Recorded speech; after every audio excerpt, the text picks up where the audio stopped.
The Poem of the Man God, the third year of the public life. Chapter 495. Jesus and Simon of Jonas, 20th of September, 1946. I do not know where I am, certainly no longer in the Jordan Valley, but in mountains bordering it, because I can see the green valley and the lovely blue river below, whilst peaks of quite high mountains emerge from the vast plateau stretching east of the Jordan.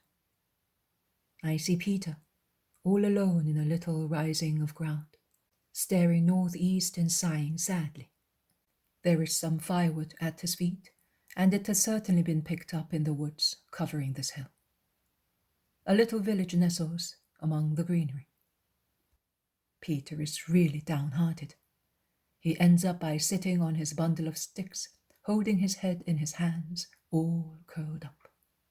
He remains thus, forgetful of time and of everything, so absorbed that not even some children who pass by with some whimsical little goats arouse him.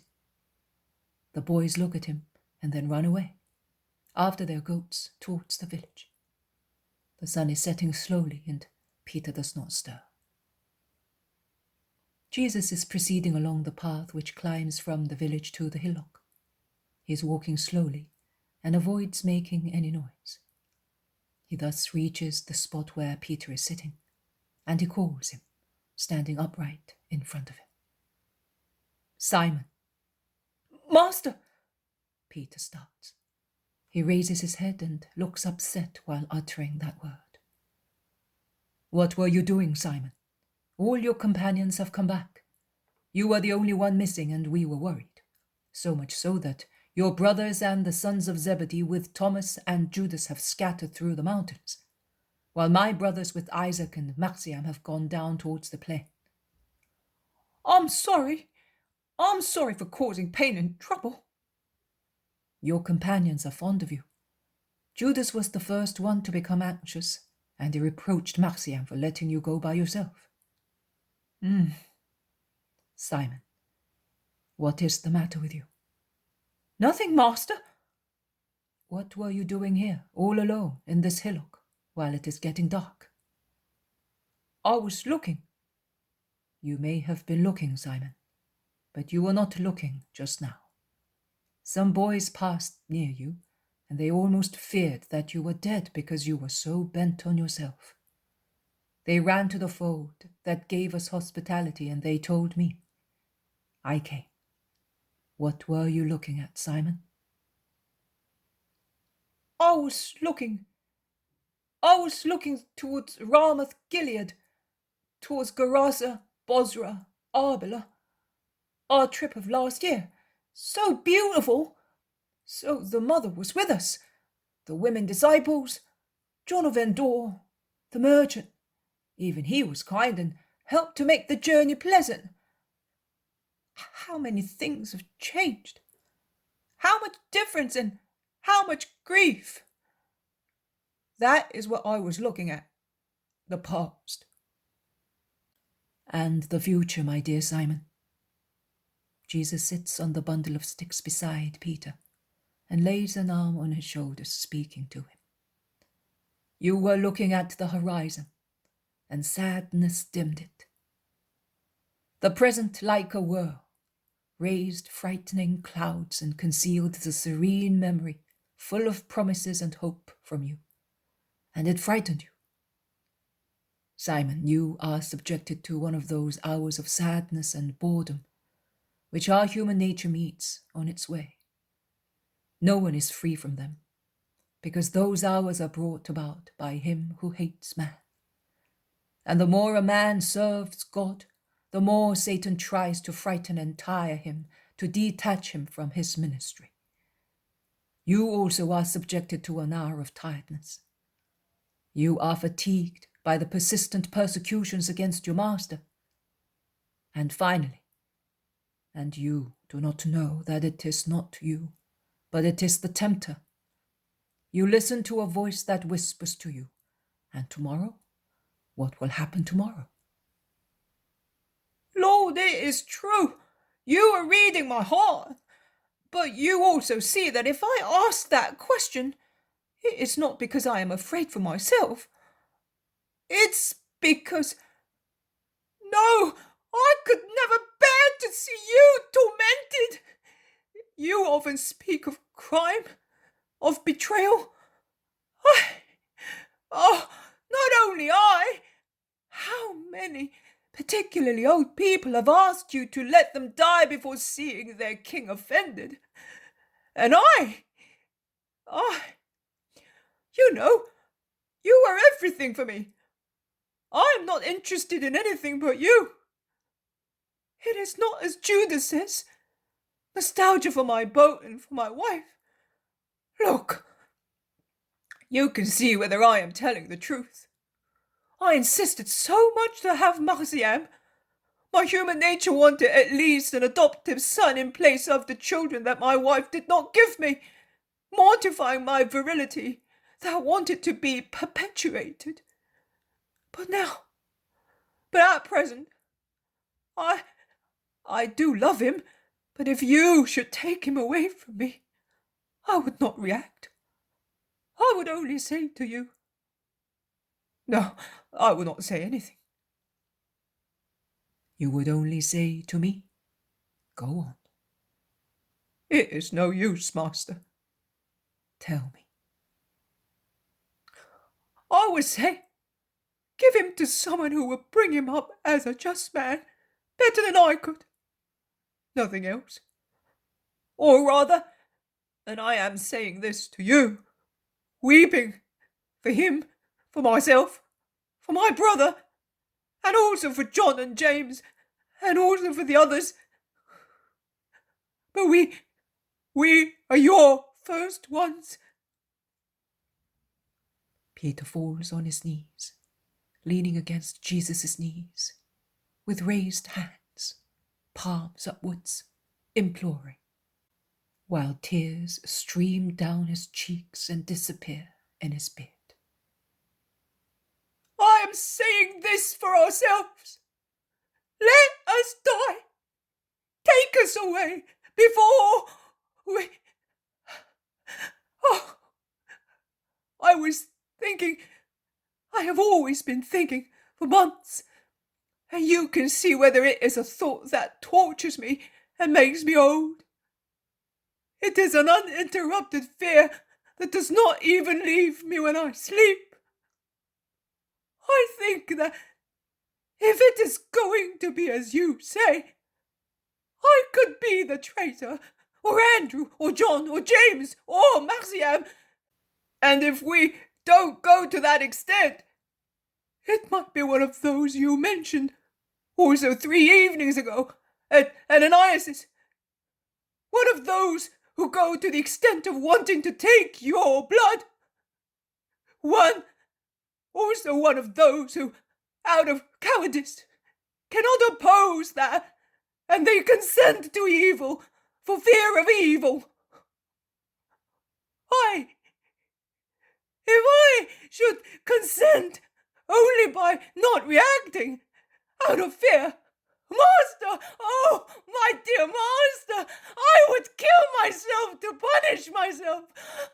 Or I would kill your murderers if I should meet them.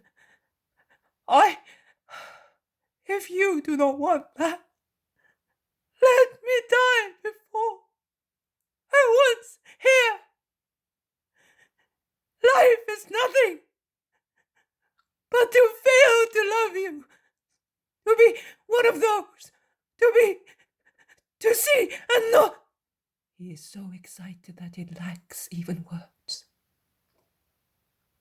He bends with his face on Jesus' knees, weeping bitter tears, the tears of a coarse elderly man, not accustomed to weeping, upset by too many feelings. Jesus lays his hands on Peter's head as if he wished to calm his grief and dispel every perturbing thought, and he says, "My dear friend, and do you think that even if you were, not to be perfect at that hour. The Lord, who is just, would not weigh your mistake with the weight of your love and your present goodwill. And are you afraid that this golden love and will may weigh less than your temporary imperfection, and may be insufficient to obtain for you indulgence from God, and with that indulgence, all the assistance to become yourself again, my beloved Peter? Let me die! Save me! I'm afraid! You are my stone, Simon. Can I crumble the stone on which I will found her who is to perpetuate me on the earth? I am not worthy of that. I feel it. I am a poor, ignorant man, a sinner. All evil tendencies are in me. I am not worthy. I am not worthy. I shall become perverse, a murderer, all the worst. Let me die.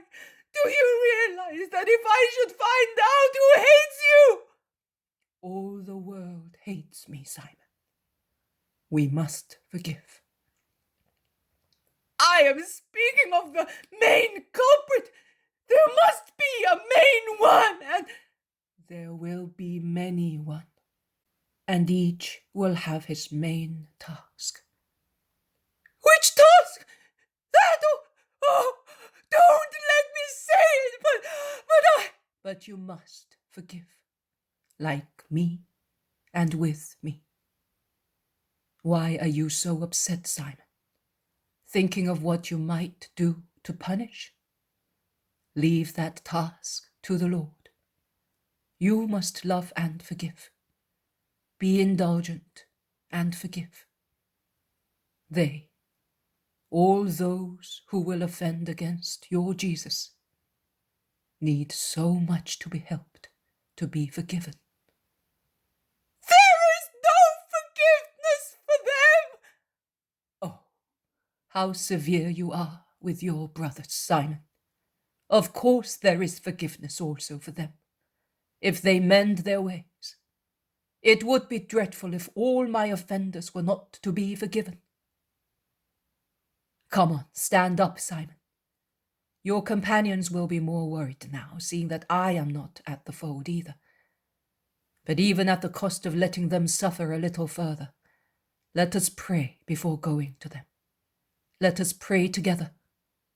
There is nothing else to be done to regain peace, spiritual strength, love, pity, also for ourselves. Prayer dispels Satan's phantoms and makes us feel closer to God. And with God near us, we can face and put up with everything justly and meritoriously.